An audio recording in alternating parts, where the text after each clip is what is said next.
So I wanted to do something for my wife for her birthday, and I wanted it to be personal, something that only I could give her. So a few weeks before her birthday, I got this idea for making a piece of art that was musical. And I asked her, what's your favorite chord? She's a great singer, vocal jazz conductor, arranger. So she said, well, if I had to pick one, it would probably be a sharp 9 flat 13 chord. So it's like, okay, that's a cool chord. And so I looked at that chord and got the voicing that she likes. She even told me what her favorite voicing was. In other words, which notes, how they were stacked on top of each other. And I decided to make a piece of art based on the sharp 9 flat 13 chord that would demonstrate a rootless voicing, meaning the root, in this case a C, is not part of the art, not part of the picture. And that's because a lot of times in vocal jazz arranging, the root, the bass note, is often covered by a bass guitar or a piano or, an instrument. And they leave the voices to just sing the upper parts of the chord. I found something online where they equated pitch to the color wheel. And each note has, a different frequency, different vibration. And certainly colors are also just vibrations, but in a different range. So not that it's really a true one-to-one correlation, but it's kind of an approximation of what the colors would be if they were represented by pitch or vice versa.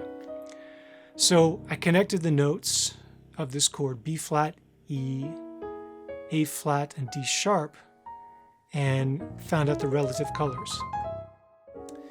Then I decided to use this method where paint is put into a bucket or a can, and you drill a hole in the bottom and then basically swing it from a rope and let it just travel where it wants to go. And I like this idea, but I thought I'll take it one step further and actually make the length of the rope of each color match the wavelength of the frequency that they represent. So boy, I think the first one was like 9 feet, the wave for a B flat.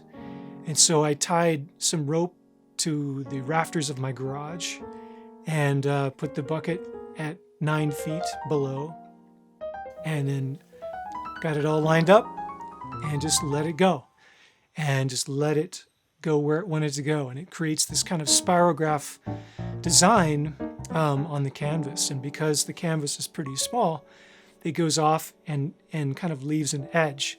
And it was interesting how, as the paint traveled in one direction, it would paint over the edges, and then on the other direction it wouldn't, because of the inertia of the paint. And the other thing that I did was I took some old linoleum floor tiles that were in the garage, and I cut them into the note names. And I put them on the canvas so that they would be raised up slightly, a little textural image of the pitch.